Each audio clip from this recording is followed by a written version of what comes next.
8 மாதம் ஆன பின்னாடி வந்து நோய் வந்தது மாதிரி தெரிஞ்சது. சார், லாஸ்ட் டைம் நம்ம கொடுத்திருந்தோம். நீங்க கூட வந்து அழுகல் வந்துருச்சா, இது வந்து சரியாயிடுச்சா, நம்ம மருந்து கொடுத்தத நீங்க கூட பார்த்துட்டு அன்னைக்கு வந்து சரியாயிடுச்சு. அந்த வேர்கள் கூட நம்ம பார்த்தோம். இப்ப அறுவடை சீசன் வந்துருச்சு. ஏற்கனவே நம்ம கொடுத்ததே வந்து கடைசி 2 மாசத்துலதான் நம்ம கொடுத்தோம். அழுகல் வருதுன்னு கரெக்ஷன். அப்ப வந்து 2 மாசத்துல கொடுத்தப்ப நம்மளுக்கு வந்து அழுகல் நின்றுச்சா? இப்ப ஏன்னா எல்லா பக்கமும் இப்ப சாஞ்சிருச்சுங்க பாருங்க, ஃபுல்லாவே வந்து சாஞ்சிருச்சு. அப்ப நீங்க உங்களோட அனுபவத்தை சொல்லுங்க சார். எப்படி சார் நம்ம கொடுத்ததுக்கு யூஸ்ஃபுல்லா? ஏன்னா கடைசி 2 மாசம் யாருமே யூஸ் பண்ண மாட்டாங்க.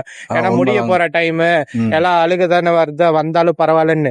நீங்க அந்த டைம்ல நீங்க வாங்கி யூஸ் பண்ணீங்க. இதை யூஸ் பண்ணதுக்கான ஒரு பெனிஃபிட் என்னங்க? எங்களுக்கு யூஸ் பண்ணதுனால ரொம்ப நல்லா இருக்குதுங்க. இப்ப நாங்க எடுத்து சாம்பிளுக்கு எடுத்து பார்த்தோம் நேத்து. இப்ப ரொம்ப நல்லா இருந்துச்சு. அப்புறம் இன்னைக்கு எடுத்து பார்த்திருக்கோம். பாருங்க, கடைசி 2 மாசத்துல அழுகல் வந்த இடத்துல நம்ம கொடுத்ததுல இருந்து இந்த அளவுக்கு இருந்ததுங்க. இந்த அளவுக்கு இருந்தது, நல்லா பசுமையா இருந்தப்போ இது வந்து நோய் வந்தது. இப்ப இந்த நோய் வந்து சருவு காஞ்சி போச்சு.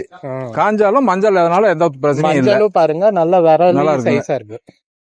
மஞ்சள் ரொம்ப நல்லா இருக்குதுங்க. ஆமா, அதான் கடைசி 2 மாசத்துல நம்ம அழுகல் வந்தாலும் நீங்க தைரியமா வாங்கி யூஸ் பண்ணதுதான் இதுக்கு காரணம். ஆமா, தைரியமா வாங்கி யூஸ் பண்ணதுதாங்க. ரொம்ப நன்றி. ரொம்ப நன்றிங்க. ரொம்ப நன்றி. மேலும் வந்து நிறைய பேர் இதை பார்த்து பயனடைஞ்சு இது நீங்களும் யூஸ் பண்ணிக்கோங்க. ஏன்னா இது கெமிக்கலை கம்பேர் பண்ணும்போது கெமிக்கல்னா நீங்க 2000 ரூபாய் விலை அதிகமா போகுதுங்க. இது வந்து கொஞ்சம் கம்மியா இருக்கு. 1000 ரூபாயில உங்களுக்கு முடிஞ்சிச்சு. நாங்க சொன்ன மாதிரியும் வேலை வந்து வேலை செஞ்சு. உண்மைதாங்க. சரி, தேங்க்யூ. தேங்க்யூ.